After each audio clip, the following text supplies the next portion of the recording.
Japan का आसमान 9 अगस्त 1945।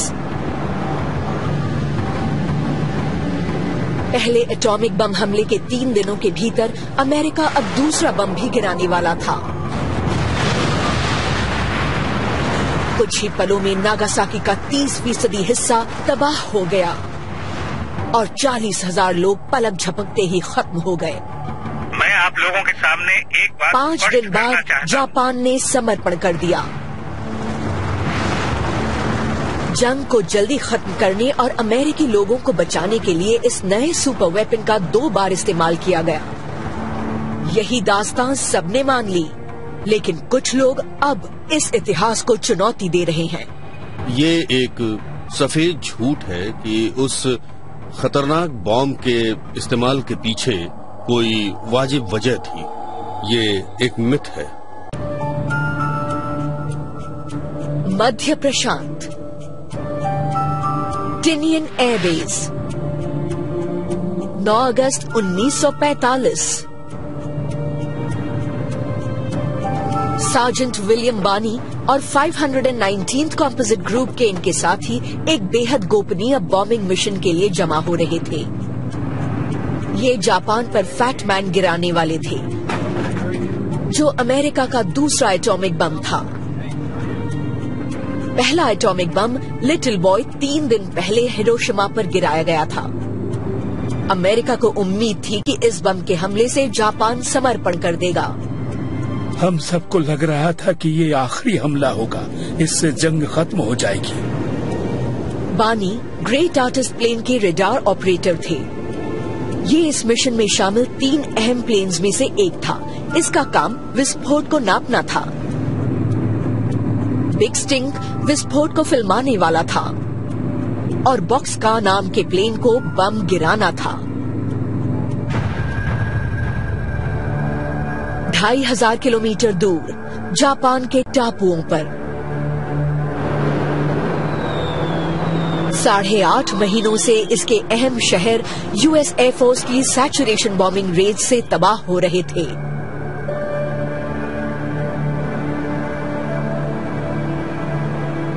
सकुई शिमोहिरा के परिवार की तरह पूरे जापान में लोग अगले हमले के खौफ में जी रहे थे। हम अक्सर एयर रेड शेल्टर में ही सोते थे, लेकिन काफी समय बाद 8 अगस्त की रात को पहली बार हम अपने घर में बड़े इत्मीनान से सोए थे। रात 2:49।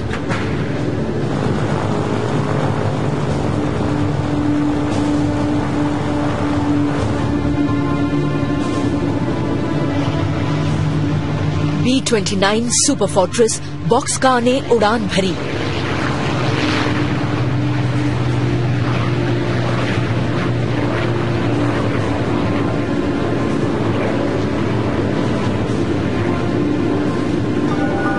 इसके पायलट मेजर स्वीनी इस मिशन के लीडर थे। बम्बार्डियर बीहन पर बम गिराने का जिम्मा था। प्लेन की पिछली सीट पर नेविगेटर जिम वैन पेल्ट बैठे थे और कमांडर एशवर्थ भी थे, जिन्हें इस बम के काम करने के तरीके की सबसे ज्यादा जानकारी थी। क्रू 5 घंटे की उड़ान के लिए सुकून से बैठ गया। पहले इन्हें याकुशिमा टापू के ऊपर एकजुट होना था और फिर ये एक कॉन्वॉय के तौर पर अपने टारगेट तक जाने वाले थे, यानी कोकुरा शहर।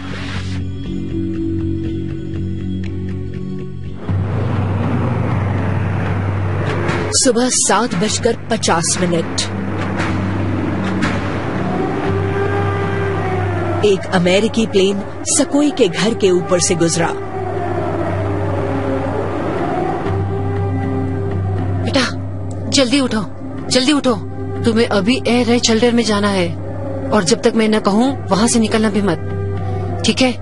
मेरी माँ ने हम सबको तुरंत जगाकर कहा कि जल्दी से एयर रेड शेल्टर में जाओ, हम पर बम गिर सकता है। उन्होंने कहा कि किसी भी हाल में शेल्टर से मत निकलना और घर भी मत आना।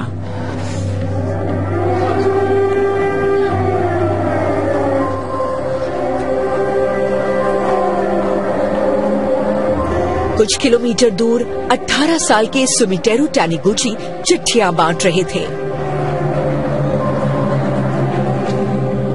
पोस्ट ऑफिस के लिए काम करने पर आप एयर रेड वार्निंग के लिए अपना काम बंद नहीं कर सकते, इसलिए मैंने शेल्टर में शरण नहीं ली।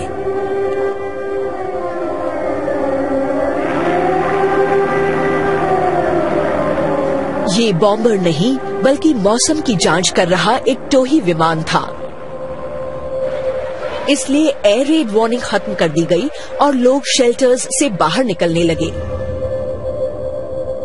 लेकिन सकुई की घबराई हुई मां ने उन्हें और उनकी बहन को वहीं रहने को कहा।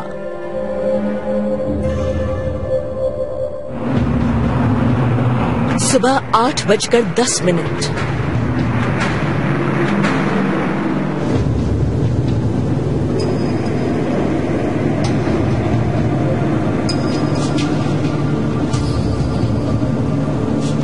प्लेन बॉक्सका याकुशिमा आइलैंड पर पहुंचा। हम आरडीवी पॉइंट पहुंच रहे हैं। ठीक है जिम, अब हम बम गिराने वाली ऊंचाई पर जा रहे हैं। थोड़ी देर में प्लेन ग्रेट आर्टिस्ट भी पहुंच गया। हमारे वहां पहुंचने तक बॉक्स कार वहां पहुंच चुका था। उस समय तक तीसरा प्लेन नहीं आया था। बिग स्टिंग कहीं नजर नहीं आ रहा था। रेडियो पर कोई बातचीत न करने के सख्त आदेश की वजह से ये लोग लापता प्लेन से संपर्क नहीं कर पा रहे थे। इन्होंने चक्कर काटना शुरू किया। वहां चक्कर लगाते समय हमें वेदर प्लेन्स की रिपोर्ट्स मिली। कोकुरा में मौसम साफ था। क्रू को आदेश मिला था कि टारगेट के साफ नजर आने पर ही बम गिराया जाए। ये लोग बिग स्टिंग के आते ही बम गिराने के लिए बिल्कुल तैयार थे। हम वहां पहुंचकर इंतजार करने लगे। हमें 15 मिनट तक इंतजार करना था। इस बीच 276 किलोमीटर दूर नागासाकी में 10 साल की सकुई अब भी अपनी बहन और भतीजे के साथ एयर रेड शेल्टर में थीं। हम चटाई पर बैठे हुए थे और हम बहुत चैन से थे। सुबह 8:50। बॉक्सका और ग्रेट आर्टिस्ट 40 मिनट से चक्कर लगा रहे थे। फ्यूल टैंक में दिक्कत की वजह से बॉक्सका ज्यादा देर तक उड़ान नहीं भर सकता था। इसके अलावा फैटमैन नाम का एटॉमिक बम इसी के बॉम्ब बे में था। हर सेकंड के इंतजार के साथ बेशकीमती ईंधन खत्म हो रहा था। हम क्यों रुके हुए हैं? हॉपकिंस, अब तक बिग स्टिंग का कोई पता नहीं है। बिग स्टिंग में सिर्फ रिकॉर्डिंग उपकरण थे, इसलिए बाकी दोनों प्लेन्स को उसका इंतजार करने की जरूरत नहीं थी। अब स्वीनी को फैसला लेना था। छोड़ो उसे, हम और इंतजार नहीं कर सकते। इन्होंने ग्रेट आर्टिस्ट को कार्रवाई करने का संकेत दिया। दोनों प्लेन्स 390 किलोमीटर दूर कोकुरा शहर की ओर बढ़ने लगे। सुबह 9:20।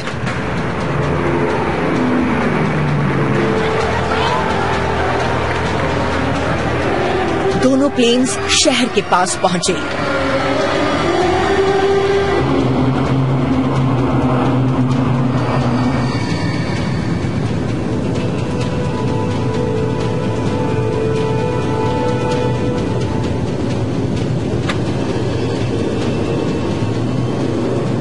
हमारे कोकुरा पहुंचने तक मौसम बिगड़ने लगा था। सुबह 9:45। वेदर प्लेन द्वारा 1 घंटे पहले बताया गया साफ आसमान अब बादलों से भर गया था। स्वीनी ने बॉम्बिंग रन शुरू करने का संकेत दिया।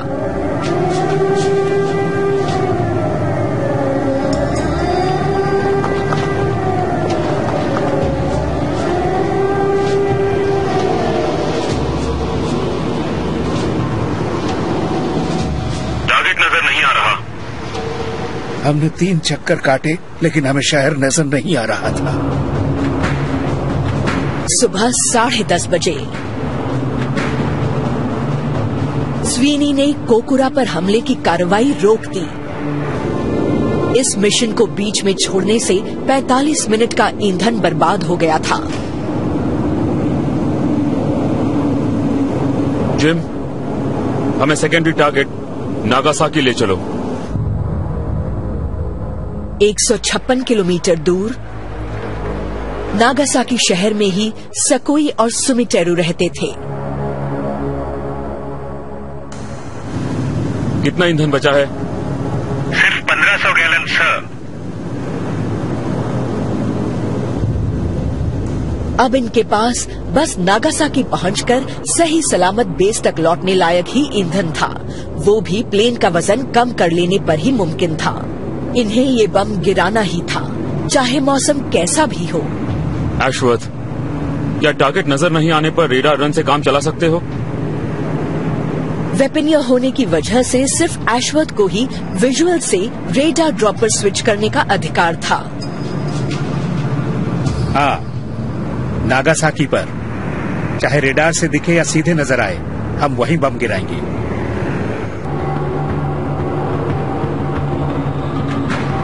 सुबह 10:56 बॉक्सका और ग्रेट आर्टिस्ट नागासाकी के आसमान पर पहुंचे। जापानियों ने इन बॉम्बर्स को देख लिया, लेकिन गलती से इन्हें अमेरिकी वेदर प्लेन्स समझ लिया। कोई अलार्म नहीं बजाया गया और शहर के 2,70,000 लोग सामान्य कामकाज में लगे रहे। स्वीनी ने रेडार गाइडेड बॉम्बिंग रन शुरू करने का संकेत दिया।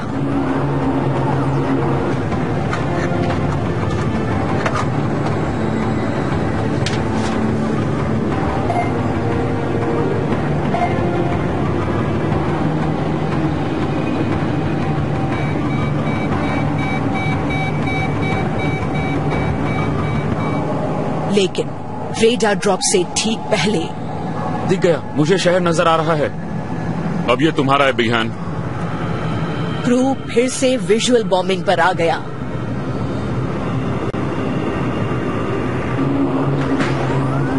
सुबह 11:02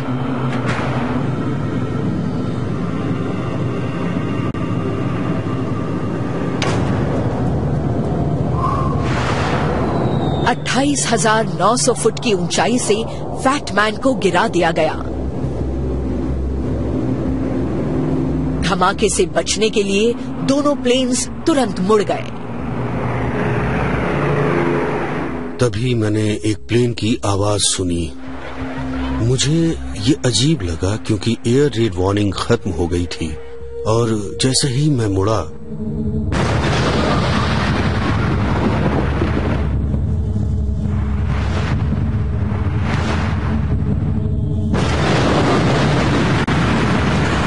बाईस किलोटन TNT की ताकत वाले फैटमैन के विस्फोट से पैदा हुई 4000 डिग्री सेल्सियस से ज्यादा की गर्मी और 1000 किलोमीटर प्रति घंटे की रफ्तार वाली हवा ने पूरे शहर को चपेट में ले लिया।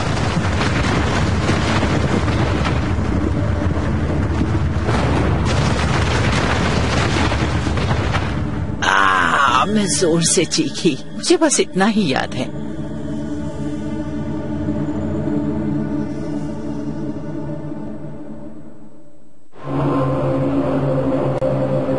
ग्रेट आर्टिस्ट ने धमाके के तुरंत बाद पड़े असर को रिकॉर्ड करने के लिए नागासाकी का चक्कर लगाया। हम सब उठकर खिड़की से बाहर देखने लगे और हमने वो नजारा देखा। मशरूम जैसे बादल लगातार उठ रहे थे। उसके निचले हिस्से में धुआं भरा हुआ था।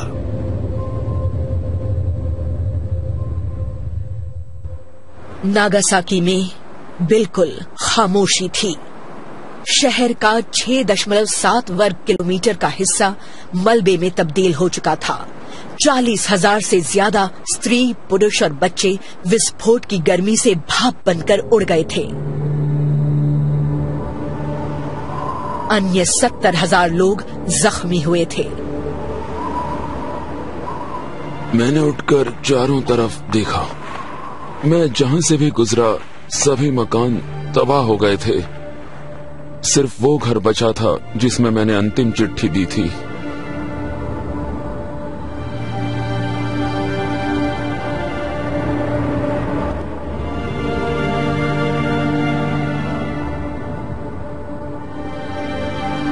शेल्टर में सकोई को होश आया। उस सुरंग में ऐसे लोग भरे हुए थे जिनकी आंखें बाहर निकलकर नाक के बगल में लटकी हुई थी।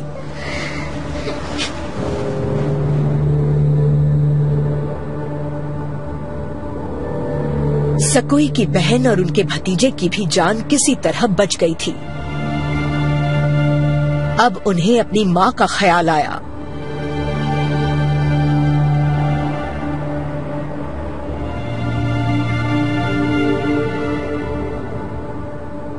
पूरे शहर में जली हुई लाशें बिखरी हुई थी। मैंने सोचा सोने की दांत वाली ये लाश मेरी माँ की होगी, और रोते हुए मैंने उनका हाथ छुआ, लेकिन उन्हें छूते ही उनकी लाश बिखर गई क्योंकि वो पूरी तरह राख हो चुकी थी।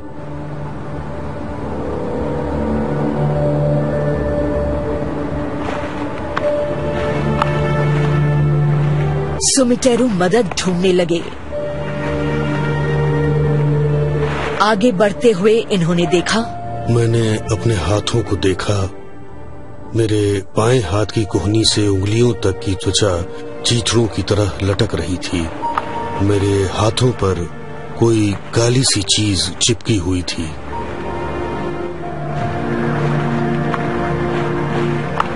नागासाकी और इससे 3 दिन पहले हिरोशिमा पर गिराए गए एटॉमिक बमों से पलक झपकते ही 1 लाख से ज्यादा लोग मारे गए थे।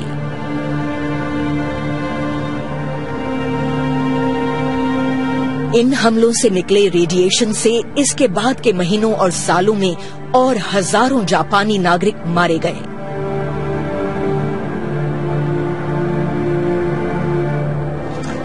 नागासाकी पर हमले के 5 दिन बाद अमेरिका के प्रेसिडेंट हैरी ट्रूमैन ने एक प्रेस कॉन्फ्रेंस बुलाई।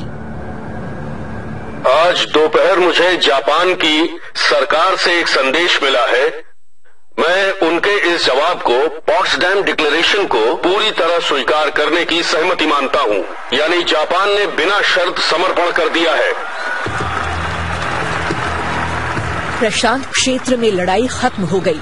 शायद 2 न्यूक्लियर बमों ने अपना काम कर दिखाया था।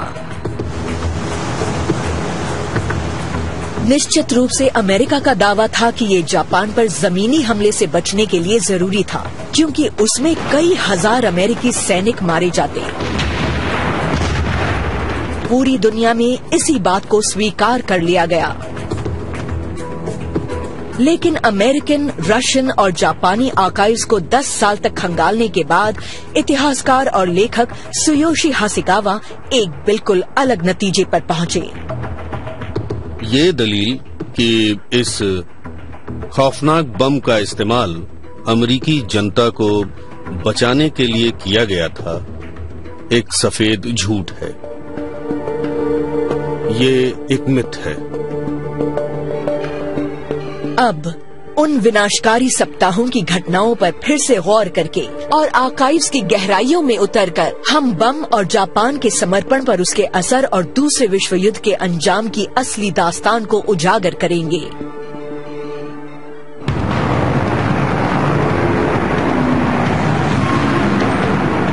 दिसंबर 1941 जापान ने पर्ल हार्बर में अमेरिकी बेड़े पर अचानक हमला कर दिया।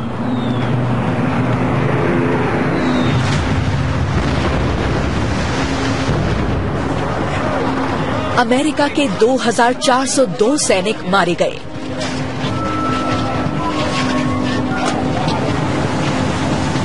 ये उस जंग की शुरुआत थी जो प्रशांत क्षेत्र में अगले 4 साल तक तबाही मचाता रहा।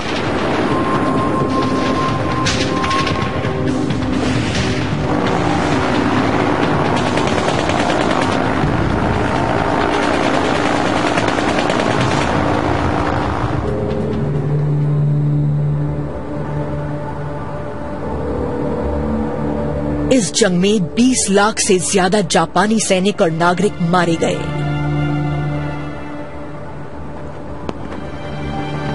और कम से कम 1 लाख अमेरिकी सैनिक। अमेरिका इस जंग को जल्दी से जल्दी खत्म करना चाहता था।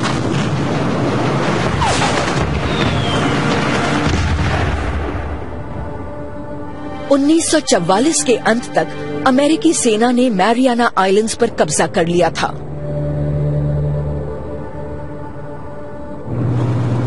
इससे इन्हें जापान की मुख्य भूमि पर बमबारी करने लायक दूरी पर रनवेज मिल गए थे। अब ये दुश्मन के औद्योगिक केंद्रों और घनी आबादी वाले शहरों पर जबरदस्त हवाई हमला करने लगे। ऐसे लगभग 60 शहर बिल्कुल तबाह हो गए। उम्मीद थी कि इससे जापान समर्पण के लिए मजबूर हो जाएगा, लेकिन इसकी बजाय जापान ने केत्सुगो की रणनीति अपना ली, यानी टोटल वॉर। ये केत्सुगो एक खौफनाक ऑपरेशन था, क्योंकि इसमें हर सैनिक और हर नागरिक को कामिकाजे यानी आत्मघाती योद्धा बना दिया जाना था। वो इसके जरिए अमेरिका को इतना नुकसान पहुंचाना चाहते थे कि उसका हौसला टूट जाए। अमेरिका के मिलिट्री लीडर्स जानते थे कि अमेरिका की अगुवाई में किसी भी जमीनी हमले के दौरान केत्सुगो की वजह से बहुत बड़ी तादाद में सैनिक मारे जाएंगे, इसलिए इन्होंने बम का इस्तेमाल करने का फैसला किया। कई वर्षों तक अमेरिकन को इस मुगालते में रखा गया कि उस समय विकल्प बम और जमीनी हमले में से एक को चुनने का था, लेकिन ये मान्यता ऐतिहासिक रूप से गलत है। इतिहासकार बार्टन बर्नस्टीन का मानना है कि एक तीसरा विकल्प भी मौजूद था कि एक मजबूत सहयोगी के साथ मिलकर जापान पर 2 तरफ से हमला किया जाए। रूस का जापान के साथ जंग से अलग थलग रहने का समझौता था, लेकिन अमेरिका 1943 से ही रूस को इसे तोड़ देने के लिए मनाने की कोशिश कर रहा था। अमेरिका और रूस द्वारा 2 तरफ से हमला होने पर जापान को मजबूरन अपनी फौज को ज्यादा बड़े इलाके में और कम तादाद में तैनात करने पर मजबूर होना पड़ता। जंग में सोवियत संघ के शामिल होने से इसका अंत जल्दी हो जाता और अमेरिकी सेना के इतने सारे लोग मारे नहीं गए होते। जुलाई 1945 में अमेरिका के प्रेसिडेंट ने युद्ध के बाद यूरोप के हालात और प्रशांत में जंग के अंतिम दौर पर चर्चा के लिए सोवियत संघ और ब्रिटेन के नेताओं से पराजित जर्मनी के पोट्सडैम शहर में मुलाकात की। स्टालिन ने वहां बताया कि 15 अगस्त से सोवियत संघ जापान के खिलाफ लड़ाई में शामिल हो जाएगा। प्रेसिडेंट ट्रूमैन को उम्मीद थी कि हमले में रूस के शामिल होते ही ये जंग खत्म हो जाएगी। उस रात उन्होंने अपनी डायरी में इसे दर्ज किया। 15 अगस्त से जापान के युद्ध में स्टालिन भी शामिल हो जाएगा। ऐसा होने पर जापान खत्म हो जाएगा। अब जापान पर जमीनी हमला मुमकिन लगने लगा था। अमेरिका की मनचाही मुराद पूरी हो रही थी। जापान 2 तरफ से हुए हमले में पिस जाता और अमेरिका के कम से कम सैनिक मारे जाते। लेकिन हासेगावा का मानना है कि जंग में सोवियत संघ को शामिल करने के बाद ट्रूमैन ने इस मामले पर फिर से विचार किया। पोट्सडैम की बातचीत तक पश्चिमी ताकतों और सोवियत संघ के बीच पोलैंड और पूर्वी यूरोप के मसले पर काफी तनाव बढ़ चुका था।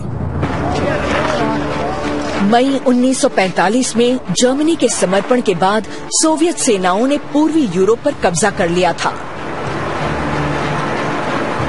इन्होंने बड़े बड़े इलाकों पर कब्जा करने की मुहिम में पूर्वी Germany, Baltic states, Poland, Czechoslovakia, Romania और बुल्गारिया पर झंडा बुलंद कर दिया था। रूस की ताकत बढ़ती जा रही थी। अमेरिका के लिए ये खतरे की घंटी थी। ट्रूमैन और उनके सलाहकारों को डर था कि अगर सुदूर पूर्व में सोवियत संघ भी लड़ाई में शामिल हुआ तो वो एशिया के भी काफी बड़े हिस्सों पर कब्जा कर लेगा। ट्रूमैन के सामने ये उलझन थी कि जंग में सोवियत संघ को शामिल होने दिया जाए या नहीं। जंग में सोवियत संघ के शामिल होने से अमेरिकी सैनिकों की जान बच सकती थी, लेकिन इसके साथ ही सोवियत संघ के और फैल जाने का खतरा भी था। अब ट्रूमन एक ऐसे सहयोगी देश के साथ फंस गए थे जिस पर वो भरोसा नहीं कर सकते थे, लेकिन इन्हें सोवियत संघ के जंग में शामिल होने से पहले ही युद्ध खत्म करने और अमेरिका के पास मौजूद नई मिलिट्री टेक्नोलॉजी का प्रदर्शन करने दोनों का मौका नजर आया।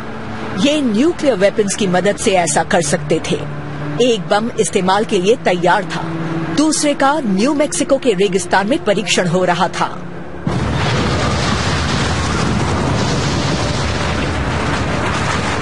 इक्कीस जुलाई को ट्रूमन को टेस्ट की रिपोर्ट मिली।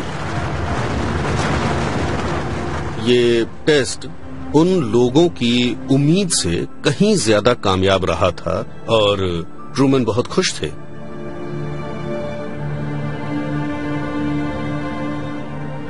एटॉमिक बम की मदद से ये सोवियत संघ से सहायता लिए बिना ही जंग खत्म कर सकते थे, लेकिन इसके लिए अमेरिका को 15 अगस्त से पहले ही बम गिराना था, क्योंकि सोवियत संघ ने उस दिन से जंग में शामिल होने की घोषणा की थी। ट्रूमन ने अपने सलाहकारों से तुरंत पॉट्सडैम डिक्लेरेशन जारी करने को कहा, जिसमें जापान को तुरंत बिना शर्त समर्पण करने या पूरी तबाही झेलने की चेतावनी दी गई थी।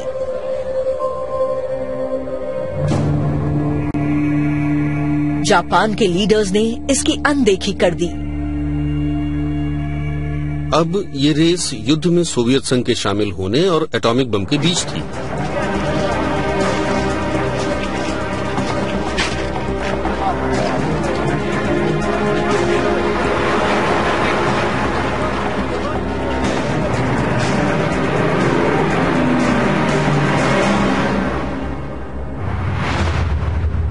अगस्त 1945 को अमेरिका ने हिरोशिमा पर अपना पहला एटॉमिक बम लिटिल बॉय गिरा दिया, जबकि रेड आर्मी मंचूरिया की सरहद पर अपने सैनिक जमा कर रही थी।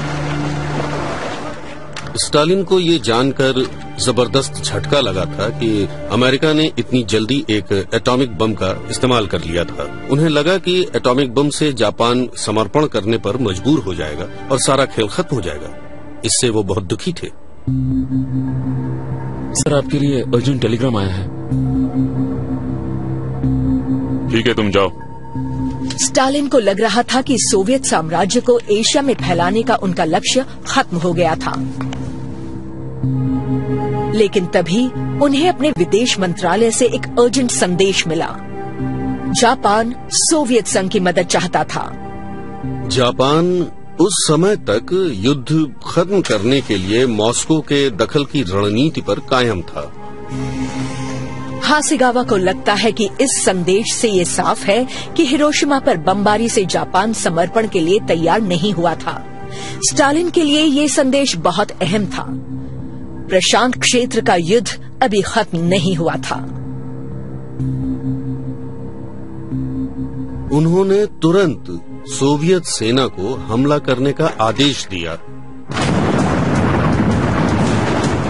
9 अगस्त को जब अमेरिका के दूसरे एटॉमिक बम को गिराने की तैयारी चल रही थी,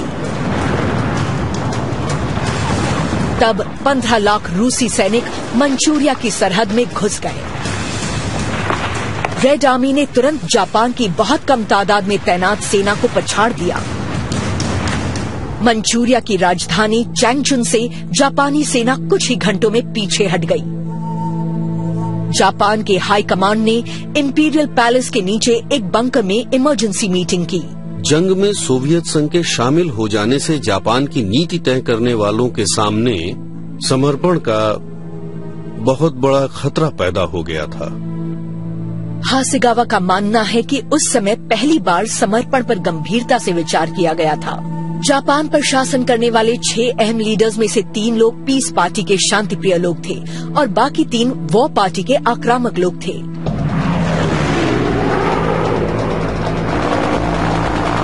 अपनी नेवी की बर्बादी, अपने एयरफोर्स की तबाही, थल सेना के हजारों सैनिकों की मौत और फायर बॉम्बिंग और हिरोशिमा बम की चपेट में आकर लाखों नागरिकों के मारे जाने के बावजूद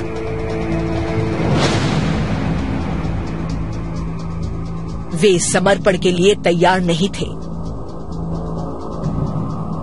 हर किसी को जंग के लिए कुर्बानी देनी थी। अगर वो मारे जाते ये कोई बहुत बुरी बात नहीं थी, ये तो जंग का हिस्सा था। लेकिन बिग सिक्स के लिए अमेरिका की शर्तें सबसे बड़ी बाधा थीं। पहले की तरह आज भी हमारी मांग बिना शर्त समर्पण की है। जापानियों को डर था कि इससे उनके सम्राट की सत्ता खत्म हो जाएगी, जो जापान की सार्वभौमिकता के साथ साथ उसकी पहचान भी मानी जाती थी।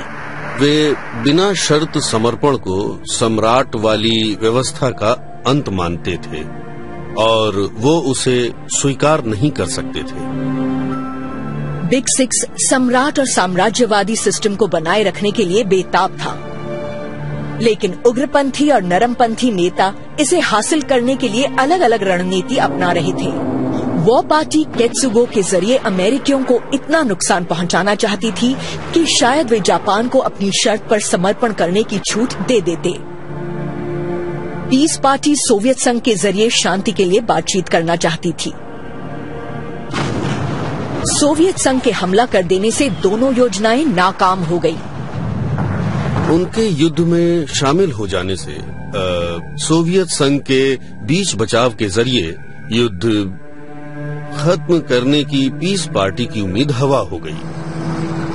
सेना को लग रहा था कि इससे जापान की हिफाजत करने की उम्मीद भी खत्म हो गई, क्योंकि वो दो मोर्चों पर लड़ने के लिए तैयार नहीं थे। इस बीच रेड आर्मी के बढ़ने के साथ साथ बॉक्सका प्लेन ने भी उड़ान भरी।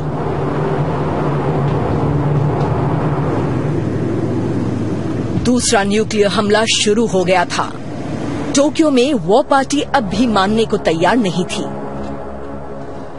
इन्होंने बड़ी मुश्किल से स्वीकार किया कि अब समर्पण से बचना नामुमकिन होगा, लेकिन ये बिना शर्त नहीं हो सकता था। पीस पार्टी को लग रहा था कि शर्तें सामने रखने से जंग जारी रह सकती थी, क्योंकि अमेरिका कभी उसे स्वीकार नहीं करने वाला था। सुबह 10:56 बॉक्सका और ग्रेट आर्टिस्ट प्लेन्स नागासाकी पहुंच गए। इन्होंने एक बॉम्बिंग रन शुरू की। इंपीरियल बंकर में इस समय भी बातचीत जारी थी। दिख गया, मैं शहर को देख सकता हूँ। अब ये तुम्हारा है विहान। वॉ और पीस पार्टी के बीच बहस तेज हो गई।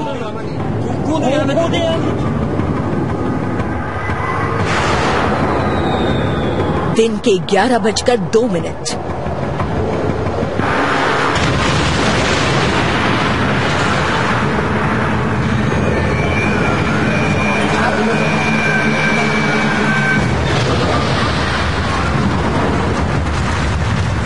नागासाकी के सेंटर से 3.2 किलोमीटर के फासले पर फैटमैन नाम का एटॉमिक बम फटा।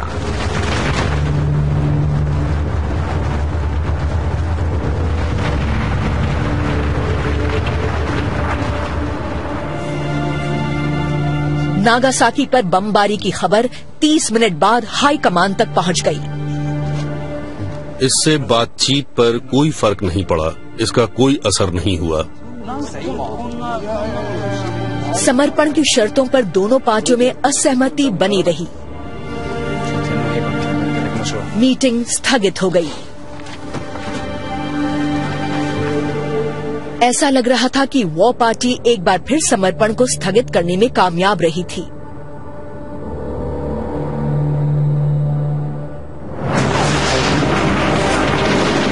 लेकिन हासेगावा ने पाया कि सोवियत हमले का पीस पार्टी पर गहरा असर पड़ा था।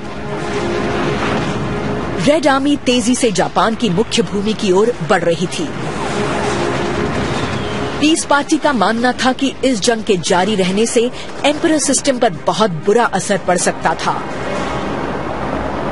कम्युनिज्म और सम्राट वाली शासन व्यवस्था एक दूसरे के विपरीत हैं। सोवियत प्रभाव में सम्राट वाली व्यवस्था तबाह हो जाती।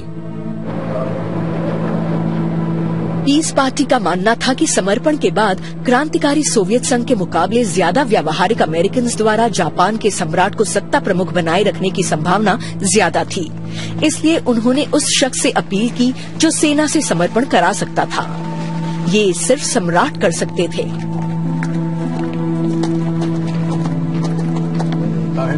लेकिन उन्हें राजी करना आसान नहीं था। ये जापान के सैनिक अभियान के प्रतीकात्मक प्रमुख थे।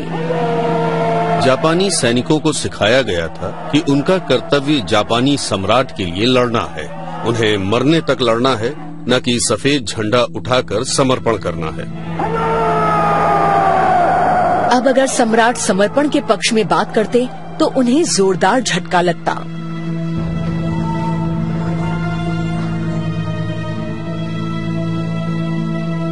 चौदह अगस्त को सुबह 10 बजे इंपीरियल बंकर में फिर से हाई कमांड की बैठक हुई।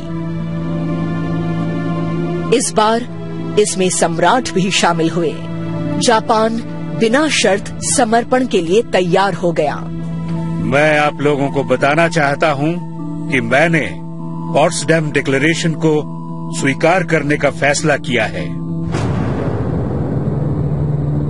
ये वॉर पार्टी के लिए एक बड़ा झटका था। पारंपरिक रूप से सम्राट हमेशा अपनी वफादार सेना का पक्ष लेते थे। सम्राट को लगा कि सेना की बात मानकर जंग जारी रखने से उनकी सत्ता खत्म हो जाएगी।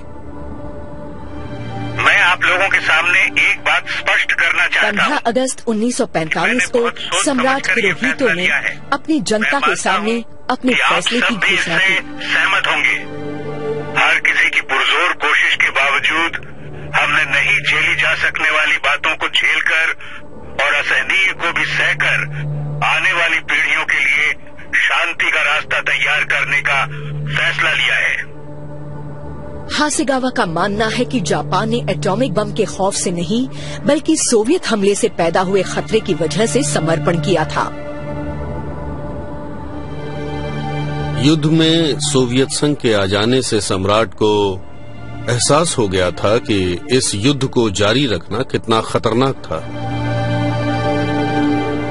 बार्टन बर्नस्टीन को लगता है कि सोवियत हमले के बाद नागासाकी पर दूसरे एटॉमिक बम का गिराया जाना एक दुखद और पूरी तरह बेकार कार्रवाई थी। नागासाकी बम से जापान को समर्पण करने के लिए मजबूर करने पर कोई असर नहीं पड़ा और इसलिए दूसरे बम का गिराया जाना बेमानी था, जिसमें 60 से 70 हजार लोग मारे गए। हमले से 19 दिन पहले नागासाकी अमेरिका की जानलेवा फायर बॉम्बिंग से बचा हुआ था। सकुई शिमोहिरो अपनी बहन के साथ आराम से सो रही थी। इस बीच प्रेसिडेंट ट्रूमन को रिपोर्ट मिली कि अमेरिका के पास कारगर एटॉमिक हथियार थे।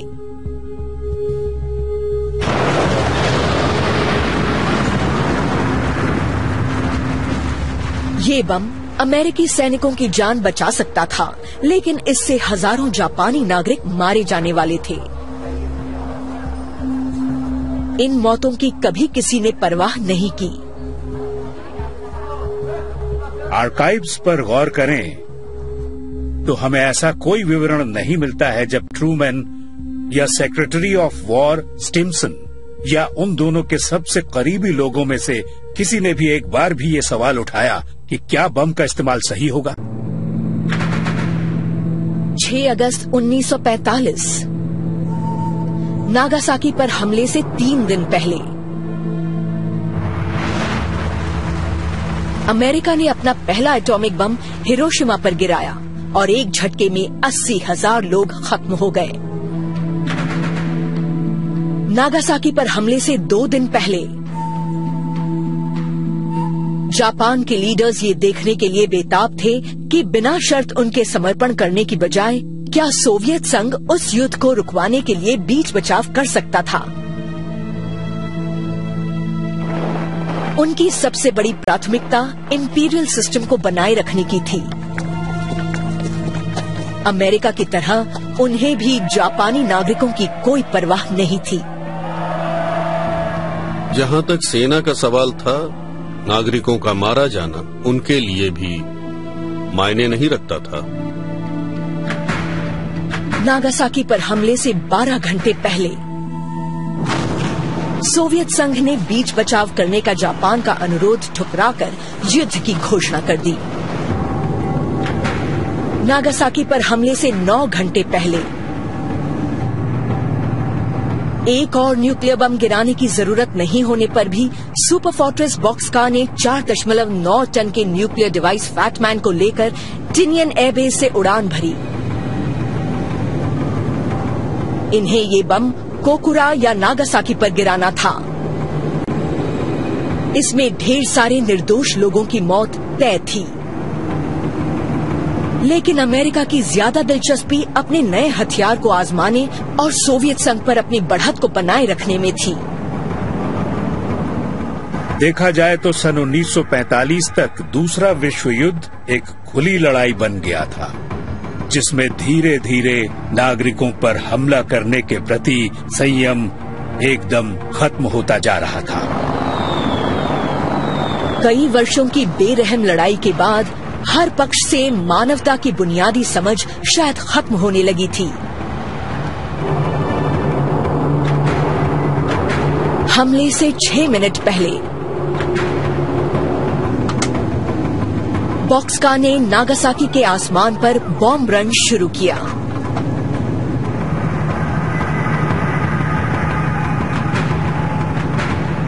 एटॉमिक बम फैटमैन को गिरा दिया गया। 43 सेकंड बाद 11:02 पर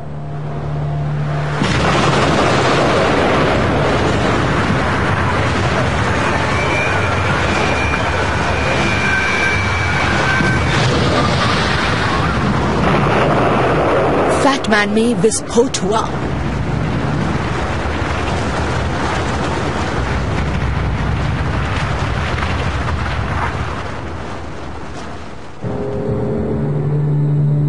कुछ ही पलों में 40,000 लोग मारे गए। हजारों अन्य लोग रेडिएशन की चपेट में आकर मरे। लेकिन इस हमले को झेलकर बचे सकुई और सुमिटेरू के लिए ये नर्क जैसी जिंदगी थी। जल्दी ही लोग हमसे भेदभाव करने लगे। कहते थे कि तुम लोग गंदे हो, हमारे पास मत आओ। मैं 2-3 बार रेल की पटरियों पर खड़ी हुई, लेकिन हर बार वापस लौट गई। मुझे लगता था कि अकेला होने पर भी मुझे जीना होगा। अगर मैं यहाँ मर गई तो सबकी कब्रों पर फूल चढ़ाने के लिए कोई भी नहीं बचेगा। मेरे जैसा और कोई नहीं है। कोई भी सीधे बम की चपेट में आकर इतना कुछ झेल कर नहीं बचा। मैंने 3 साल 7 महीने का वक्त हॉस्पिटल में बिताया।